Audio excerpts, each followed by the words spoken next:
इस वीडियो में हम रैंकिंग फैक्टर्स को मज़ीद डिटेल में देखेंगे कि किस किस तरह के रैंकिंग फैक्टर्स हैं। असल में रैंकिंग फैक्टर्स को मुख्तलिफ कैटेगरी में डिवाइड किया जाता है। उन कैटेगरी में एक कैटेगरी है ऑन पेज रैंकिंग फैक्टर्स, या उसको ऑन पेज एसईओ ऑप्टिमाइजेशन भी कह सकते हैं। एक कैटेगरी है ऑफ पेज ऑप्टिमाइजेशन, या उसको ऑफ पेज रैंकिंग फैक्टर्स भी आप कह सकते हैं। ऑन पेज रैंकिंग फैक्टर्स वो फैक्टर्स होते हैं जिसमें आपकी वेबसाइट के ऊपर जो जो आपने इंफॉर्मेशन क्रिएट की है, जो जो इंफॉर्मेशन आप कंट्रोल कर सकते हैं, वो उस पे कुछ भी करने को ऑन पेज फैक्टर्स में कहलाता है। सो फॉर एग्जांपल, आपने वेबसाइट बनाई, आप उसका टाइटल आप लिखेंगे तो वो ऑन पेज फैक्टर है। आप उसका कंटेंट लिखेंगे, आप उस कंटेंट में इमेज डालेंगे, आप उस कंटेंट को ऑप्टिमाइज करेंगे, उसकी लैंग्वेज ठीक करेंगे, उसका लेआउट ठीक करेंगे।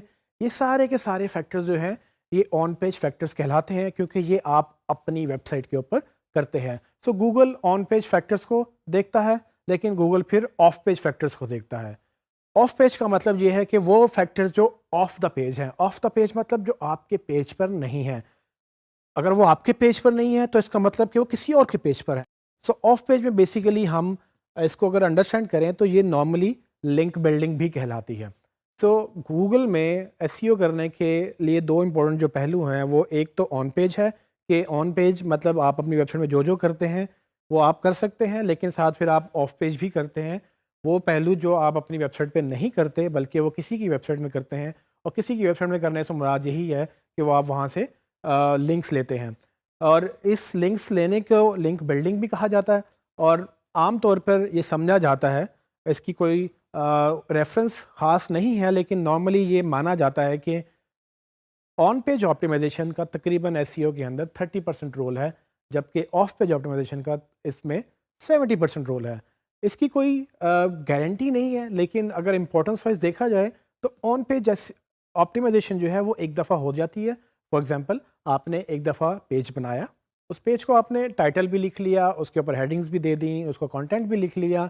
जब सब कुछ कर लिया, वो एक दफ़ा लिखा गया, उसके बाद आप उसको छोड़ देते हैं। लेकिन अब आपने इसको प्रमोट करना है, तो आप क्या करेंगे? आप हर रोज़, हर महीने, हर हफ्ते आप इसको दूसरी वेबसाइट्स पे जाकर, जहाँ पर लोग बात कर रहे हैं कि भाई हमें ये इन्फॉर्मेशन चाहिए, आप वहाँ पर अपना लिंक देते हैं कि भाई ये आपको इन्फॉर्मेशन चाहिए, ये मैंने इन्फॉर्मेशन लिखी हुई है, आप यहाँ से कनेक्ट कर सकते हैं। तो इसको बोलते हैं लिंक बिल्डिंग या ऑफ पेज ऑप्टिमाइजेशन, जिसमें आप एक्चुअली अपनी कंटेंट को कोशिश करते हैं कि कहीं से लिंक करें, और वो लिंक एथिकल होना चाहिए। उसमें ये है कि अगर कोई इन्फॉर्मेशन मांग रहा है तो आप उसको लिंक दे दें, वो क्लिक करेगा, आपकी वेबसाइट पे आएगा, ट्रैफिक भी आएगी। लेकिन जब गूगल उस वेबसाइट को क्रॉल करेगा तो वो आपकी वेबसाइट पे भी आएगा। जैसे कि हमने बिहेवियर स्टडी किया कि गूगल कैसे वेबसाइट टू वेबसाइट या लिंक टू लिंक क्रॉल करता है इंफॉर्मेशन को। इन दो कैटेगरीज के अलावा एक तीसरी कैटेगरी जो बड़ी तेज़ी से आम हो रही है एसईओ के अंदर, वो टेक्निकल एसईओ के नाम से कहलाई जाती है। टेक्निकल एसईओ में बेसिकली क्या होता है कि टेक्निकल फैक्टर्स जो नॉर्मली आम मार्केटर नहीं कंट्रोल कर सकते, जिसके लिए डेवलपमेंट की ज़रूरत होती है या डेवलपर की ज़रूरत होती है, जिसके लिए सर्वर साइड पे या दूसरी चीज़ें जहाँ टेक्निकल इंफॉर्मेशन इन्वॉल्व हो जाती है, उसको टेक्निकल एसईओ का नाम दिया जाता है।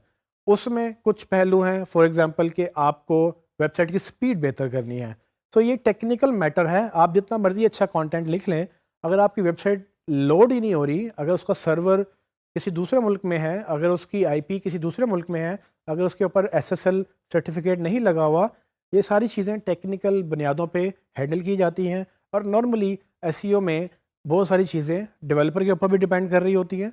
सो उन चीज़ों को नॉर्मली अगर हम कैटेगराइज करें तो वो टेक्निकल एसईओ कहलाती है।